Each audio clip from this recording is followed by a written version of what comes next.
is the pronoun. So the first one we're looking at today is from Marcel 5, folio 11R. This is in St. Petersburg. And this comes from Surah 34, verse 27. It is the only instance of Allah in this verse, and as it was written in this manuscript, it looks like it was omitted at the time of first writing. এখানে উনি 34 নম্বর যে সূরা ওখানে 27 নম্বর আয়াতে ওখানে বস্তুত আগে আল্লাহ শব্দটা ছিল না, ওখানে আল্লাহ শব্দটা ছিল না, অরিজিনাল ম্যানুস্ক্রিপ্টে আল্লাহ শব্দটা ছিল না, পরবর্তীতে ওখানে ঢুকানো হয়েছে। আপনারা যে এখানে যে চিত্র দেখছেন, আপনারা ওই যে চিত্র দেখলেও বুঝতে পারেন যে ওখানে যে আল্লাহ শব্দটা যে লেখা পুরনো ম্যানুস্ক্রিপ্টে, ওটা যে মানে পরবর্তীতে ওখানে ঢুকানো হয়েছে, এটা কিন্তু এই যে গাঢ় কালি থেকেও বোঝা যায়। দেখুন যে বাকি কালির সাথে এর কোনো মিল নাই। তো আগে ওই শব্দটা ছিল না, পরে ঢুকানো হয়েছে। And the huwa, he is, was the only thing written. So the verse as it was first written appears to have said, "Say, show me those you have attached to him as associates. He is rather the Almighty, the All-Wise." As opposed to how it reads today, which is, "Show me those you have attached to him as associates. Allah is rather the Mighty, the All-Wise." আগে ওখানে শুধুই পড়া হতো যে তিনি সর্বজ্ঞ এবং সবচাইতে জ্ঞানী, সবচাইতে শক্তিমান, এটাই পড়া হতো। কিন্তু পরবর্তীতে ওখানে আল্লাহ শব্দটা ঢুকিয়ে দেওয়া হয়েছে যে তিনিই আল্লাহ, যিনি সর্বময় ক্ষমতার অধিকারী এবং সর্বজ্ঞানী, এবং যেটাই নাকি বর্তমান কোরআনে আমরা দেখি, এটাই কিন্তু এখানে বলা হচ্ছে। এটা হলো 34 surah, 27 verse. So that is one example of the replacement of the pronoun with the word Allah. And there are several others in this chapter that I just submitted for this volume. The second manuscript I'm going to show you today is an insertion of Allah. As you can see, it was later than the time of original production. It's clearly a different nib and ink. It looks almost as though it could have been done in modern times. And the verse is Al-Araf 44. The word preceding the correction here.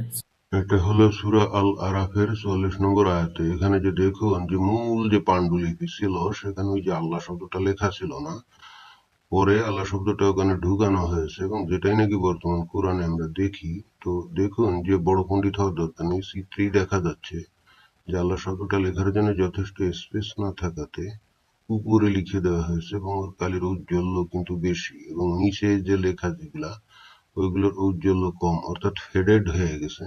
তো এটা বুঝতে তো বিশাল পণ্ডিত হওয়ার দরকার নেই, একেবারে সরাসরি বোঝা যাচ্ছে।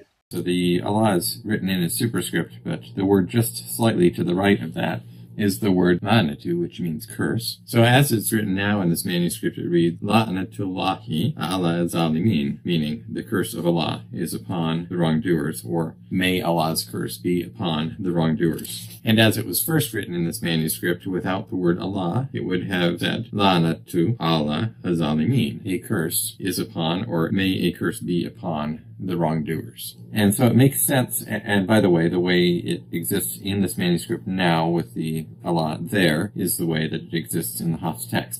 Alright, moving on, we're going to go to the last pair of corrections in different manuscripts at the same verse, and that verse is Surat Al-Ahzab 73, and both of these have the word, well, the first one is Marcel 11, which is in St. Petersburg. It's on 10 verso, and you can see that there has been an insertion of the word Allah here.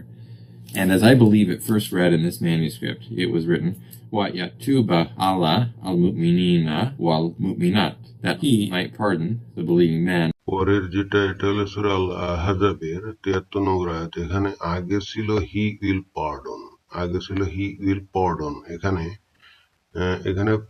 কিন্তু পরবর্তীতে যেটা করা হচ্ছে যে Allah, he is Allah who will pardon. আমরা পরবর্তীতে দেখি একটু, তাহলেই আর একটু পরিষ্কার বোঝা যাবে। অনেকে বলবেন যে এখানে তো দেখতে একই রকম, বুঝা গেল কেমন যে এখানে এই কোনো কিছু একটা প্রবেশ করানো হয়েছে, মানে ঢুকানো হয়েছে।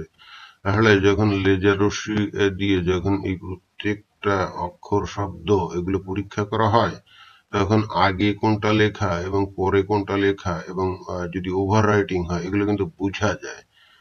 আপনার ওই যে অনেকে বর্তমান করোনা ভাইরাসে দেখেন না যে এই চোখের সামনে বা কপালের দিকে ওই যে ইয়ে তাক করে, লেজার বিম তাক করে একটা যন্ত্র দিয়ে, তো সাথে সাথে তো ওর তাপমাত্রা বোঝা যায়।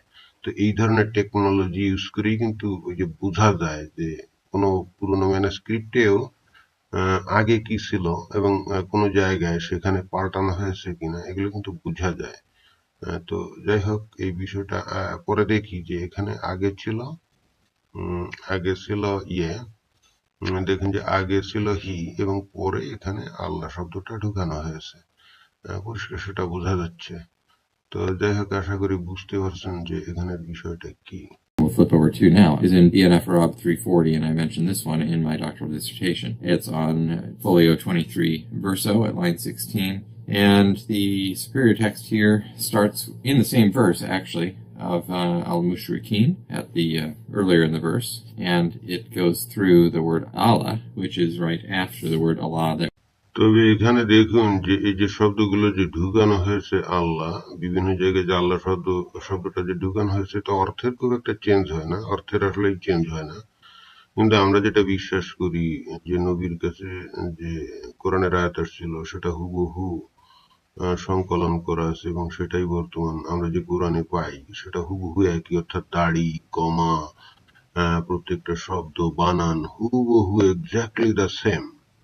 কোনো তফাৎ নেই, কোনো দাড়ির ভুল নেই, কমার ভুল নেই, কোনো শব্দের ভুল নেই। কিন্তু বাস্তবে যখন পরীক্ষা নিরীক্ষা করা হচ্ছে এই প্রাচীন ম্যানাস্ক্রিপ্ট গুলো, তখন দেখা যাচ্ছে যে এই কথাটা সঠিক না।